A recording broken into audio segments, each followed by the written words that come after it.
ভুলে অথবা ইচ্ছায় স্ত্রীর দুধ পান করে ফেললে কি স্ত্রী তালাক হয়ে যাবে?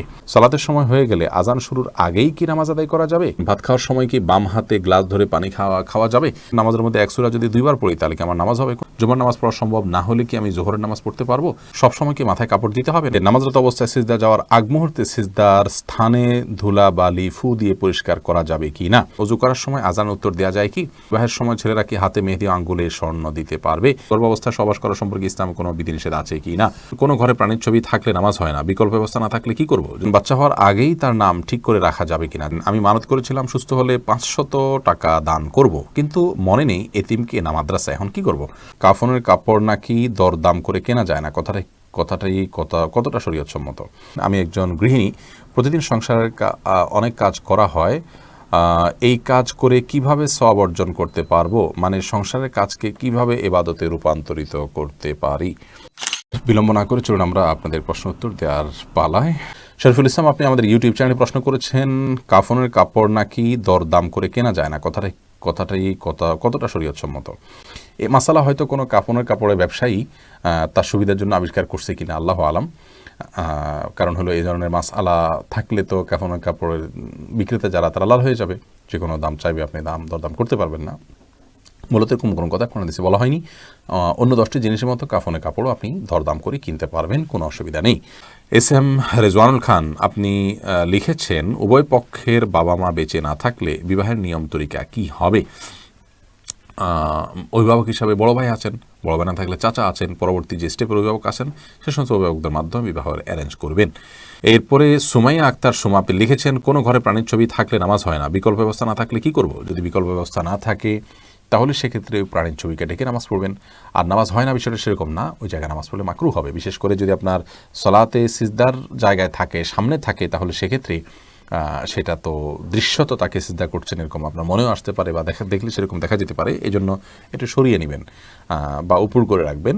এভাবে বিভিন্নভাবে আপনি চেষ্টা করবেন। তাতেও যদি কোনো এরকমও যদি কোনো উপায় না থাকে তাহলে আপনি ওখানে সালাত আদায় করে নামাজ হবে না, বিষয়টা সেরকম না, মাকরুহ হবে, অপছন্দনীয় হবে।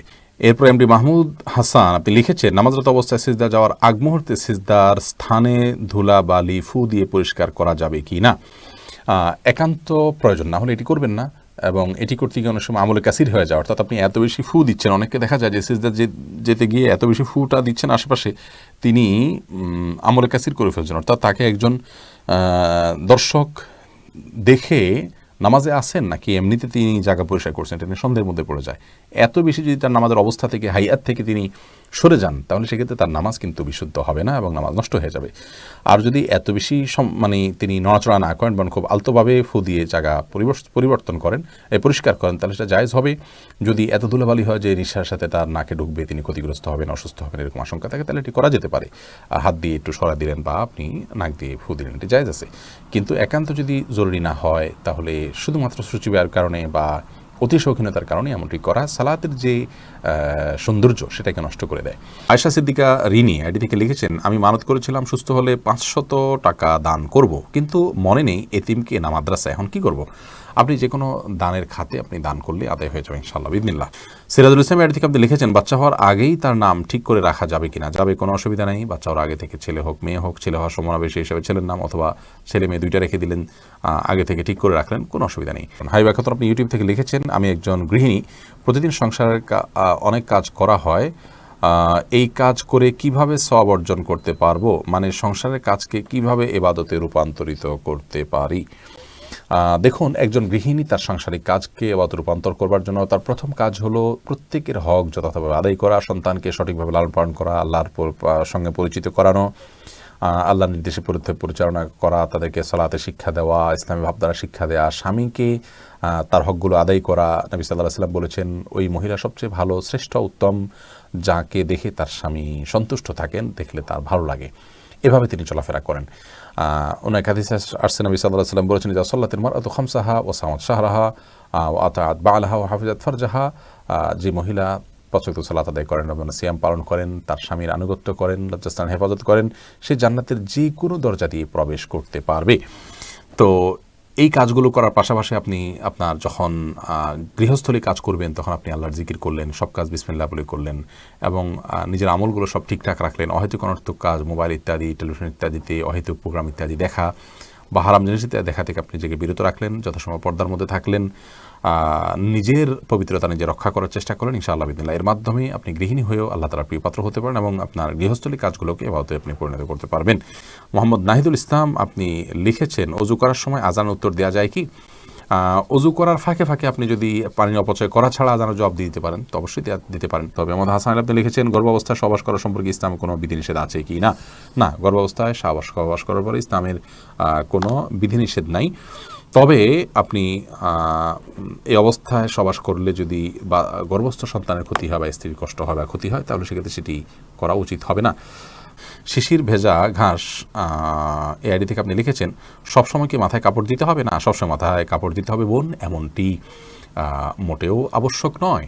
আপনি পরপুরুষের সামনে গেলে বা সে আপনাকে দেখে ফেলতে পারে এরকম হলে সেক্ষেত্রে মাথায় কাপড় নয়, শুধুমাত্র আপনি আপনার সৌন্দর্য ঢাকবেন, মাথার কাপড়কে আরও টেনে দিয়ে আপনার সৌন্দর্য এবং রূপ লাবণ্য এগুলোকে ঢেকে তার সামনে যাবেন।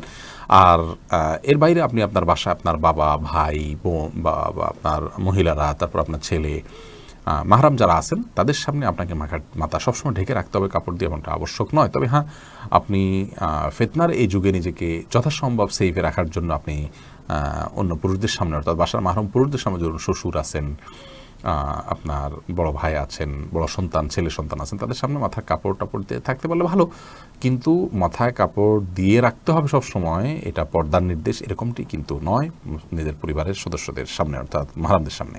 জয়নাল মুন্সি আপনি লিখেছেন, বিবাহের সময় ছেলেরা কি হাতে মেহেদি, আঙ্গুলে স্বর্ণ দিতে পারবে? মেহেদি এটা নারীদের ভূষণ, নারীরা দিবে, বিশেষ করে হাতে পায়ে, চুলে বা দাড়িতে ছেলেরা দিতে পারে। নবী আলাইহিস সালাম এক নারীর হাত দিয়ে কিছু দিচ্ছিলেন, তো তার হাতে মেহেদি ছিল না। নবী আলাইহিস সালাম বলেছেন যে এটা কি পুরুষের না মহিলার হাত? বলা হলো মহিলার হাত। তখন তিনি বললেন যে মহিলার হাত কেমন যে মেহেদি নেই?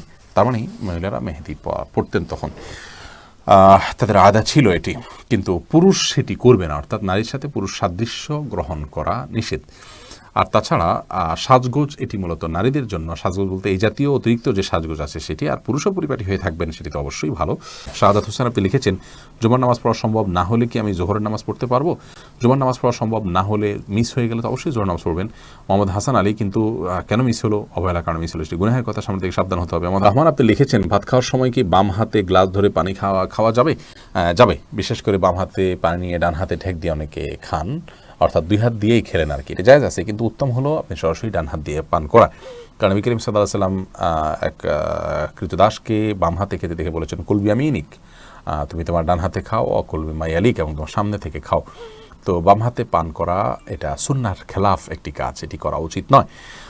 ডান হাতে যথাসম্ভব পান করা উচিত, কিন্তু ডান হাতে আমাদের খাবার লেগে থাকে, বিশেষ করে আমরা যারা এই সাবকন্টিনেন্টে থাকি, আমাদের খাবারগুলো এরকম যে ভাত তরকারি ঝোল টোল দিয়ে খেতে গেলে আমাদের হাত মেখে যায়, গ্লাসে ধরলে নষ্ট হয়ে যায়, সেখানে আমরা আঙুল চেটে খেয়ে তারপরে ধরতে পারি, সেটা আমাদের জন্য অধিকতর সুন্নাহর নিকটবর্তী এবং ভালো।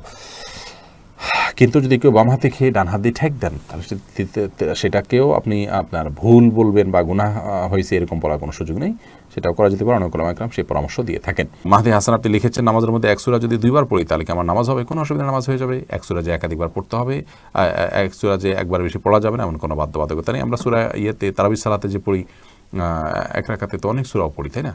কোনো অসুবিধা নেই। জান্নাতুল ইমিন আপনি লিখেছেন, সালাতের সময় হয়ে গেলে আজান শুরুর আগেই কি নামাজ আদায় করা যাবে? সালাতের সময় হয়ে গেলে আজান শুরুর আগে আপনি সালাত আদায় করতে পারেন, কোনো অসুবিধা নেই।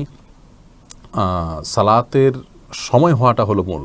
ইন্না সালাতা কানাত আলাল মুমিনিনা কিতাবাম মাওকুতা, সালাত নির্দিষ্ট সময় আদায় করাটাকে ফরজ করা হয়েছে। আজান হলে তারপরে জামাত হবে, আজান হলো ডাকার জন্য, কিন্তু তার আগে মা বোনরা তার জায়গায়, পুরুষরাও তার জায়গায় সালাত আদায় করতে পারবেন, কোনো অসুবিধা নেই। আরমান হুসাইন আপনি ইউটিউব চ্যানেল থেকে প্রশ্ন করেছেন, ভুলে অথবা ইচ্ছায় স্ত্রীর দুধ পান করে ফেললে কি স্ত্রী তালাক হয়ে যাবে? দেখুন, ভুলে বা ইচ্ছাকৃতভাবে যদি কোনো স্বামী তার স্ত্রীর দুধ পান করে ফেলে, তাহলে তার কারণে তাদের বৈবাহিক সম্পর্ক নষ্ট হবে না, এটি বিশুদ্ধতর মত এবং এটি জমহুর উলামা ইকরামের মত। কেউ কেউ এর ব্যতিক্রম বলেছেন, কিন্তু সেটি আসলে গ্রহণযোগ্য নয়। অতএব স্বামী যদি স্ত্রীর স্তনে মুখ দিয়ে দুধ পান করে ফেলেন ভুলে, তাহলে তার কারণে সম্পর্ক, তাদের স্বামী স্ত্রীর সম্পর্ক নষ্ট হবে না। নবী করিম সাল্লাল্লাহু আলাইহি ওয়াসাল্লাম বলেছেন, ফাইন্নামার রাদাআতু মিনাল মাজাআহ, অন্য হাদিসে আসছে লা রাদাআ ইল্লা লা রাদাআ ইল্লা ফি সানাতাইন, আও কামা ক্বালা আলাইহিস সালাতু ওয়াস সালাম। 2 বছরের বাইরে গেলে যদি দুধ পান করানো হয়, সে দুধ পান করানোর ভিত্তিতে হারাম হওয়ার সম্পর্ক সাব্যস্ত হবে না। এবং এ বিষয়ে দুরুল মুখতারের মধ্যেও স্পষ্ট ফতোয়া রয়েছে, এবং প্রয়োজন ছাড়া আপনার প্রয়োজন ছাড়া আপনার একজন মানুষ অহেতুক কর্মকাণ্ড থেকে যথাসম্ভব, বিশেষ করে যেখানে নানা রকমের রিস্ক আছে, নানা রকমের আপনার সুবিধা অসুবিধার দিক সেখানে চলে আসতে পারে, এই ধরনের বিষয়ে মানুষ যথেষ্ট সাবধান এবং সচেতন হতে হবে। স্ত্রীর দুধ যদি অনিচ্ছাকৃতভাবে কারোর মুখে চলে যায় এবং সে পান করে ফেলে, তাহলে সেটা মানে ইচ্ছাকৃত যদি কেউ করে তাহলে সেটা নাজায়েজ হবে, গুনাহের কথা হবে। যদিও কোনো কাম জায়েজ বলেছেন, কিন্তু নাজায়েজ এবং গুনাহ হবে, এই মতটি অধিকতর শক্তিশালী। সাবির আহমেদ আপনি আইডি থেকে লিখেছেন, মসজিদে না গিয়ে নিয়মিত নিজের ওয়াইফের সাথে ঘরে জামাতে নামাজ আদায় করা কি সঠিক হবে? মোটেও সঠিক হবে না ভাই সাব্বির। কারণ হলো আমাদেরকে আল্লাহ রাব্বুল আলামিন যে দিন দিয়েছেন, এই দিনে 5 ওয়াক্ত সালাত হলো সবচেয়ে গুরুত্বপূর্ণ আমল। আর এই 5 ওয়াক্ত সালাত পুরুষদের জন্য মসজিদে গিয়ে সালাত আদায় করার নির্দেশনা আমাদেরকে দেওয়া হয়েছে। নবী সাল্লাল্লাহু আলাইহি ওয়াসাল্লাম বলেছেন, 3 ব্যক্তি যাদের ব্যাপারে আল্লাহ রাব্বুল আলামিন নিজে জাবির এবং জিম্মাদার হয়ে যান, তাদের মধ্যে এক ব্যক্তি হলেন ওই ব্যক্তি যে মসজিদে যাতায়াত করে সালাত আদায় করার জন্য। অন্য এক হাদিসে নবী আলাইহিস সালাম বলেছেন, আলা আদুল্লুকুম আলা মা ইয়ামহুল্লাহু বিল খাতায়া ওয়া ইয়ারফাউ বিহিদ দারাজাত, আমি তোমাদেরকে এমন আমলের কথা বলে দিব না যে আমলের কারণে আল্লাহ তাআলা তোমাদের মর্যাদা বৃদ্ধি করবেন এবং তোমাদের ভুল ত্রুটি এগুলোকে মাফ করে দিবেন। সেই প্রশ্নের পর সাহাবীরা বলেছে, অবশ্যই বর্ণিত রাসূলুল্লাহ। তখন নবী সাল্লাল্লাহু আলাইহি ওয়াসাল্লাম যে আমলগুলোর কথা বলেছেন, তার মধ্যে একটা আমল হলো মসজিদে যে ঘন ঘন যায়। তো মসজিদে যাওয়া, মসজিদে গিয়ে সালাত আদায় করার জন্য নির্দেশ আমাদেরকে দেওয়া হয়েছে। আর জামাতের আয়োজনটা মসজিদে হবে পুরুষদের জন্য, এতেই জামাতের যে উদ্দেশ্য সেটা সাধিত হবে। বাসায় আপনি যদি আপনার স্ত্রীকে নিয়ে জামাত নিয়মিত করেন, অথচ আপনার হাতের নাগালে আশেপাশে মসজিদ থাকে, তাহলে আপনার এই কাজটি উচিত হবে না, সঠিক হবে না। জামাতের সাথে সালাত আদায়ের যে নির্দেশ, সেই নির্দেশটা পালন হবে না। হ্যাঁ, আপনি জামাত আদায়ের সবটা পেলেন শুধুমাত্র। অবশ্য এ বিষয়ে রদ্দুল মুখতারের যে ফতোয়া রয়েছে, সেই ফতোয়া যদি আমরা সামনে রাখি, তাহলে সেক্ষেত্রে দেখতে পাই যে যদি আপনার পরিবার পরিজনের সদস্য যারা আছেন তাদেরকে নিয়ে আপনি জামাতের আয়োজন করেন, ধরুন মসজিদ দূরে, আপনি আপনার বাসা বাড়ি